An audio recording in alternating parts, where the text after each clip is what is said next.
Hi students, myself Tanmoy Dotto, Assistant Professor, Department of Chemistry, JS College of Engineering, Kollani. I welcome you all in my first class of real gas. You know, the chapter is included in the chemistry syllabus in module 2. And you know, the chemistry is included in the first year BTech course. The code for chemistry for odd semester CH 101 or for even semester CH 201. So the name of the today's chapter is a real gas, but before going to discussion about the real gas, you have to know the kinetic theory of gases and equation of state.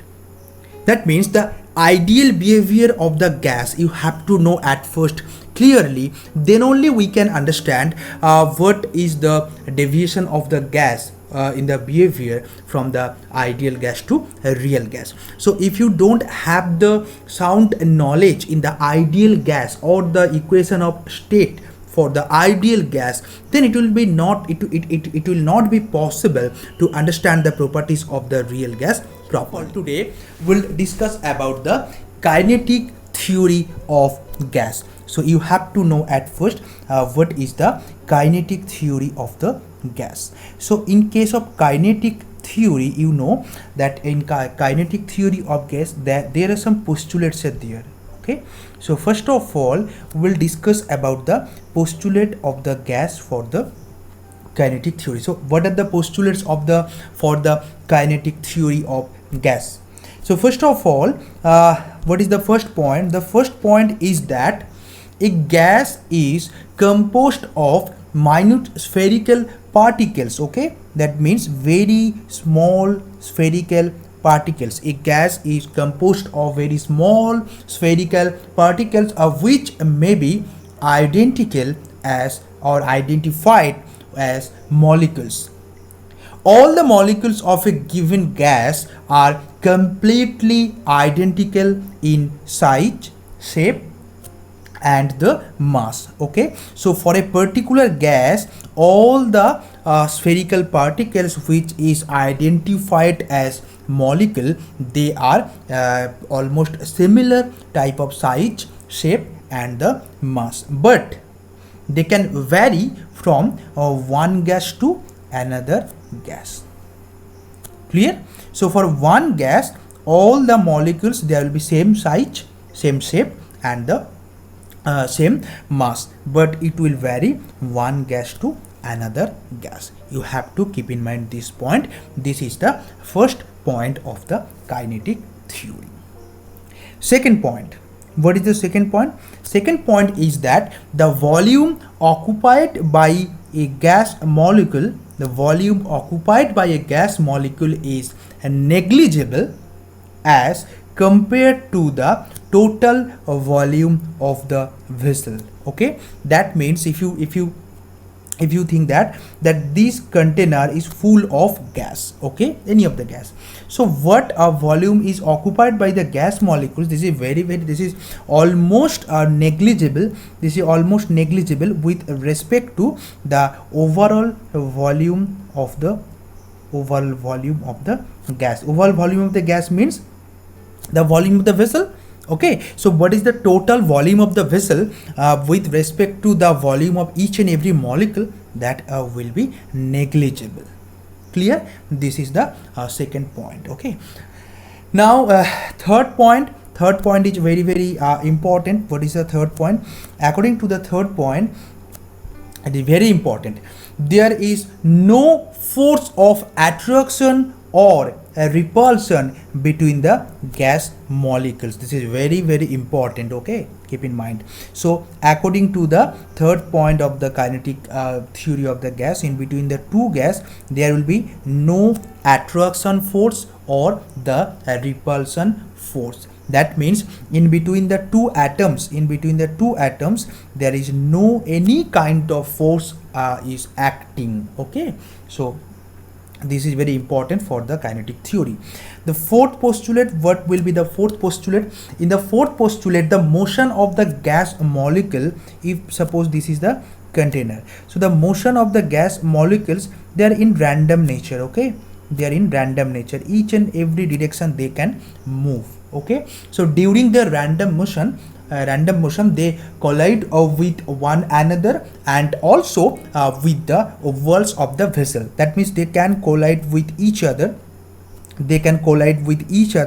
and they also can collide with the wall of the vessel. Okay, so what is the fourth point is that the motion of the gas molecules, that they are totally random in nature, that randomly they are moving in any direction, and when they're randomly moving, okay, then what happened, there is a chance of collision. So the collision between the gas molecules is possible, collision between the gas molecule and the wall of the container, both are possible.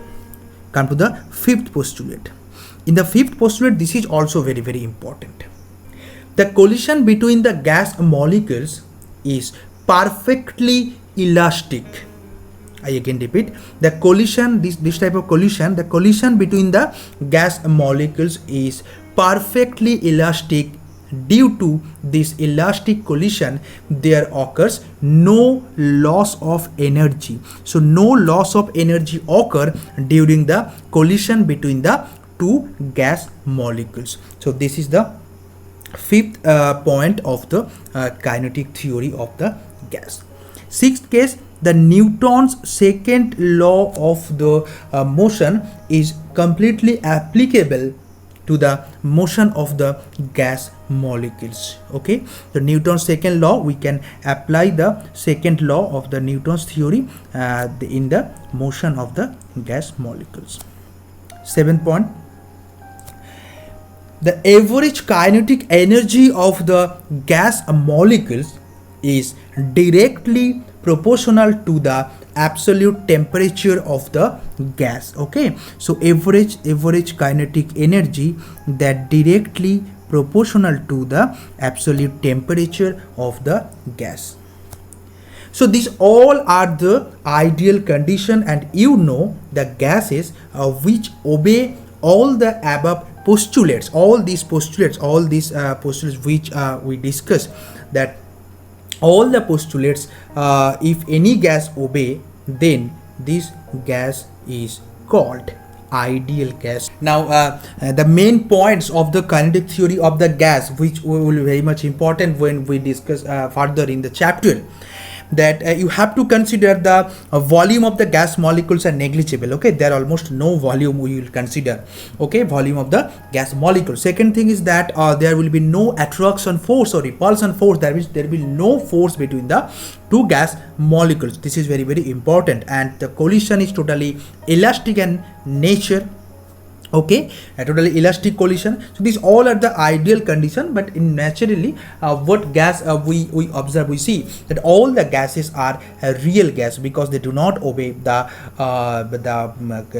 this kind of postulates. That's why they are not applicable in the or they are not considered as a ideal gas. But ideal condition is that what postulates we discussed till now, that all are the ideal condition. If any gas obey these conditions, then we call this is the ideal gas. Okay, now come to the point that what is the equation of state, okay, or how we can derive the equation of state, or why is it so called. Okay, so the next topic is that equation of state. Okay, so how or what is the equation of the state? An equation connecting a relation among the pressure, normally pressure we consider or we denote as the P, pressure, volume and the temperature. Okay, so a equation connecting a relation among the pressure, volume and temperature is called the equation of the state. Keep in mind, okay, the equation, there will be equation which connect the pressure, volume and temperature. This equation we call the actually equation of state. For a definite amount of gas, you have to keep in mind, okay, there will be for definite amount of gas. Okay, so now we will derive the equation of state for the ideal gas. So you know, to derive the equation of state for the ideal gas, first of all, you know what is the Boyle's law. So you know, according to the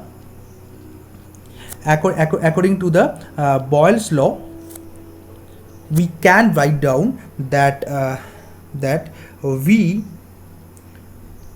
proportional to 1 by P when N and T constant, isn't it?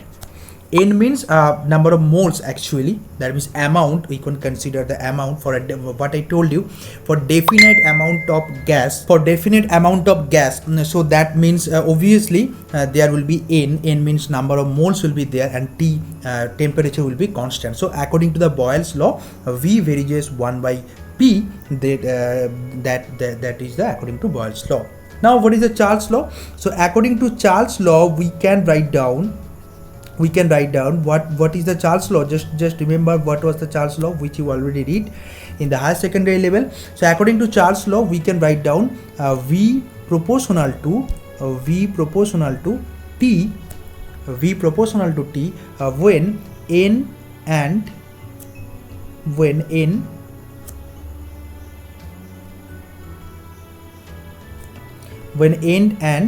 P constant. So when N and P constant, then we can write down V proportional to T. Okay, this is according to the Charles law.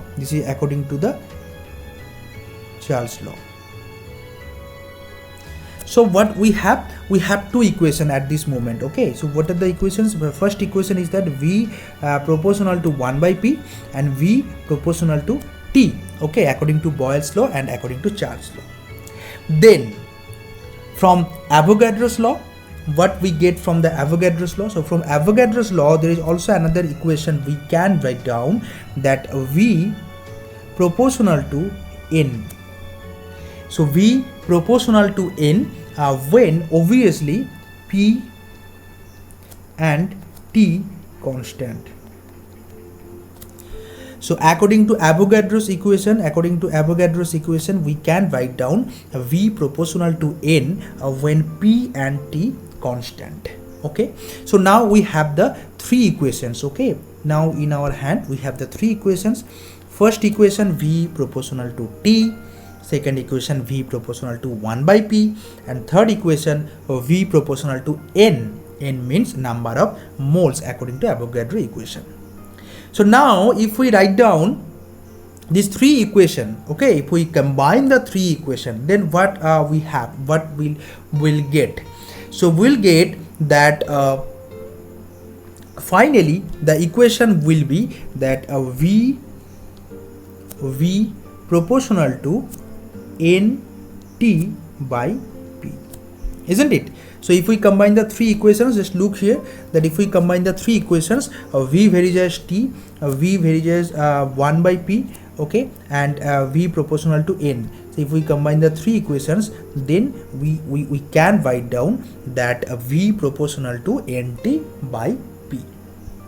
Okay, now to remove the proportionality, we have to take one constant. So we can write down, instead of this, we can write down that V is equal to N R T by P.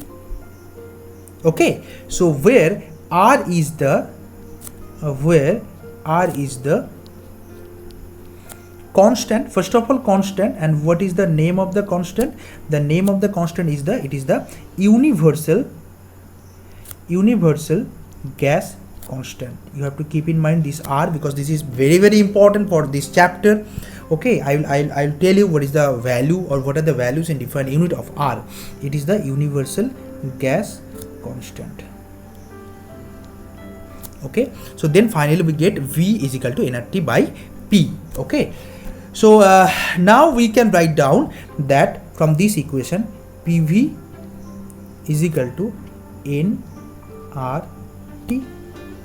So finally we have PV is equal to nRT, and this is called the equation of state. Now why this is called the equation of state? Because I told you that equation of state means which connect, it is the equation which connect pressure, volume and temperature. So look here, P is the pressure, volume is the V is the volume, T is the temperature, and R is the universal gas constant, and N is the number of moles. Okay, and this is the equation for the ideal gas. That means all the ideal gas obey this equation of state, and you have to keep in mind to solve the numerical problem also from this equation. Okay, but real gas will not obey this equation. I will also explain why the real gas will not obey this equation, or what is the difference between ideal gas and the real gas. But before that, you have to understand that if any case, if n is equal to 1 mole, if n is equal to 1 mole, then the equation reduces to PV is equal to only RT. So you have to keep in mind PV is equal to RT when the value of N become 1, that means for 1 mole gas. Okay, now solve the problem. Okay, so 6.2 liters of an ideal gas is contained at 3 atmospheric pressure and 27 degree C. Calculate the number of moles of gas present in the container. So what you can do, just you can take a screenshot, okay, pause the video, and then after solving the problem, then you will check either your solution is right or not. This will be the better process for checking your knowledge. Okay, so just try to solve the problem. Now what informations are given here before going to discussion? First of all, you have to know one thing. Okay, I will give you some values of the universal gas constant, what you have to keep in mind. So first of all, R, I told you that R is the universal gas constant. So what values are we can get, what values are possible for R in different unit. Okay, so first of all, 0.082. okay, it is the unit will be liter atmosphere, okay, Kelvin inverse, mole inverse. Okay, you have to keep in mind the unit also, because depending on the situation, depending on the other unit, you have to use the value of universal gas constant. R is equal to 82 cc atmosphere, Kelvin inverse, mole inverse, or R equal to 8.314 into 10 to the power 7 arc Kelvin inverse, mole inverse, or it may be 1.987 calorie Kelvin inverse, mole inverse. Or I think from arc you can convert it in the joule also. Just simple, you have to remove the 10 to the power 7 part, so it will be 8.314 in 4 joule Kelvin inverse, mole inverse. Okay, so this all the units you have to keep in mind. If it is not available in the question paper, you have to keep in mind, because depending on this unit, you have to use the value actually. Like for in this case, in this current problem, here you have to use the unit of the liter atmosphere, because it here, look here, the all the other units are available in the liter atmosphere. So for this problem, we have to use the value of 0.082 as the value of R, because we have to use the unit of the you have to use the equation of PV equal to nRT. So obviously we have to use the value of the R for 0.082. So now what will be the solution? I will show you the what will be the solution. So we have to use the equation, you know, that PV equals to nRT. This is the basic equation what I told you. So now look here, what is the value of T? What is the value of T is given here? The value of T is here. It is given that it is 37 degree C, but keep in mind you have to convert it in the Kelvin. Okay, so when we'll put the value of temperature in the PV equal to nRT equation, just convert it in the Kelvin. So for this purpose you have to add 37 plus 273, that equal to 310 Kelvin. Okay, and you know PV and R is 0.08 to all the values are given, that you have to calculate the N. So N equal to we can write down what will the N equal to, it is the PV divided by RT. So N equal to PV divided by RT. So just put here the values of the PV. So here the values of P. What is the value of P? P is given as the 3 atmosphere. Okay, so it will be 3 atmosphere. So if you write down the atmosphere, no problem, you can check the unit also, 3 atmosphere. Then what is the value of V? The value of V will be 6.2 liter. Okay, so 6.2 liter. Now what is the value of R? I told you it will be 0.082.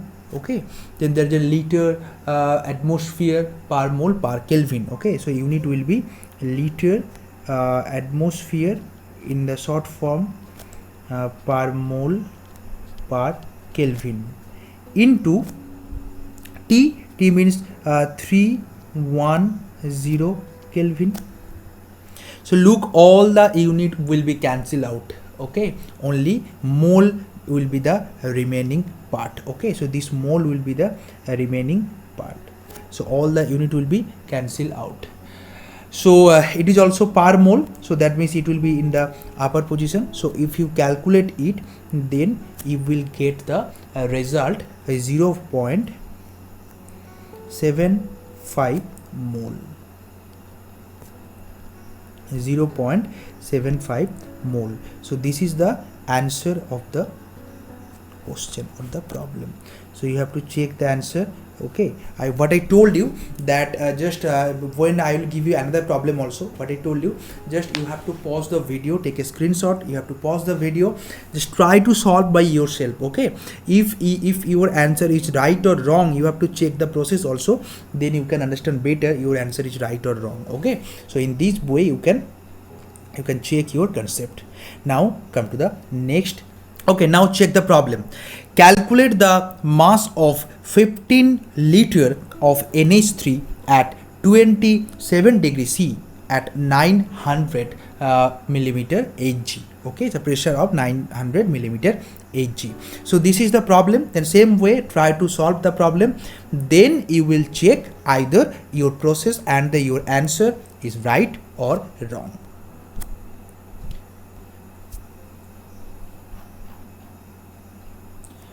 So first of all, you have to put the equation in the same way, that it will be the PV equals to nRT. Same equation you have to use, but there is the different thing with respect to the previous problem. Like here, P is equal to, here P is equal to given, what is the value of the P? P is equal to 900, it is the 900 millimeter Hg. It is given. And what is the T? T equals to, 27 degrees C, to 27 plus 273, this equals to 300 Kelvin.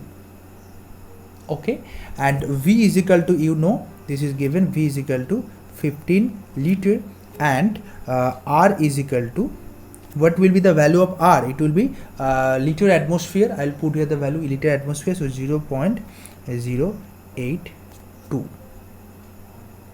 Okay, So now you have to put all the equation. Okay, so 900 millimeter Hg, you have to convert it in the atmosphere, because you are putting here the we are putting here the value of the liter atmosphere, the value of R. So how we can convert the value of the 900 millimeter of Hg to atmosphere? We can convert it by dividing by 760 millimeter. Okay, so when there is given that 900 millimeter Hg, then what you have to do, just you have to put there that 760. So if I put here the values of the P, so P will be so first of all N equals to PV divided by RT. Okay, this is clear first of all. So now what will be the value of P? P you have to convert it in the atmosphere. So there 900 divided by 760. Okay, so 900 divided by 760. Okay, into V will be 15. Okay, no problem. Then divided by RT. So what will be the value of R? R will be 0.082, and it will be, what will be the T? And T will be 300. Okay, so just keep in mind here 900 millimeter Hg is given, that's why you have to convert it atmosphere, that's why you have to divide by 760 here. Then you will get the value of the N, that will be 0.721 mole. Okay, 0.721 mole. Now you have to convert it in the gram. Okay, so amount, that means you have to convert it in the gram. So how is it possible to convert it mole to gram? How is it possible? Simple, you can convert it by multiplying with its what will be the molecular weight of the NH3. So N, you know N, what is the value of N? N is the 14, and there are 3 hydrogens, so it will be 3, so it will be 17, or approximately it is 17.04.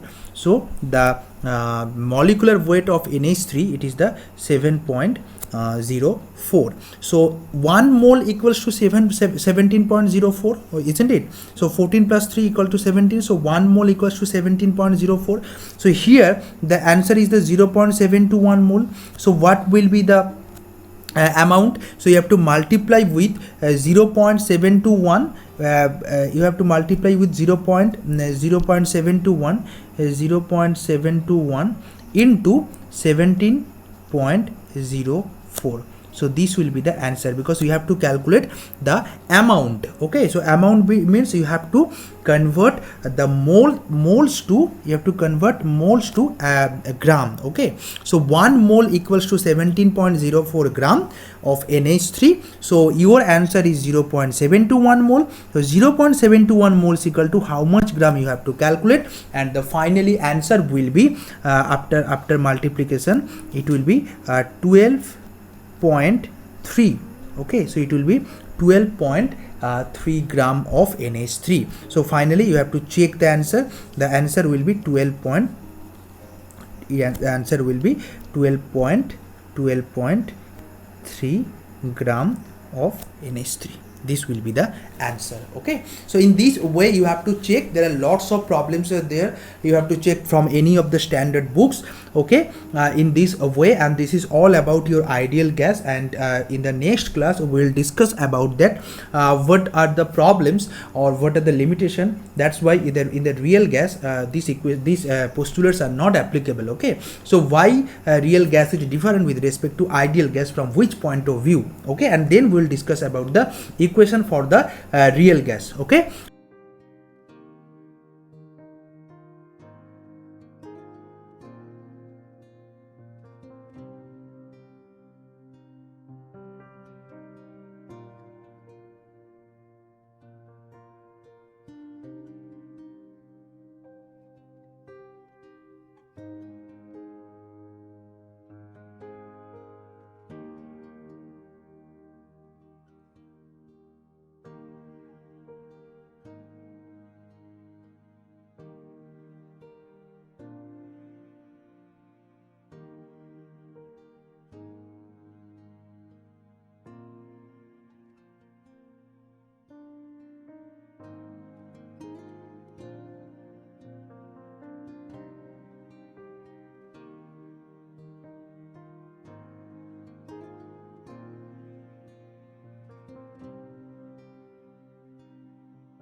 So that's all for today. Goodbye, take care, meet with you in the next class with the concept of a real gas.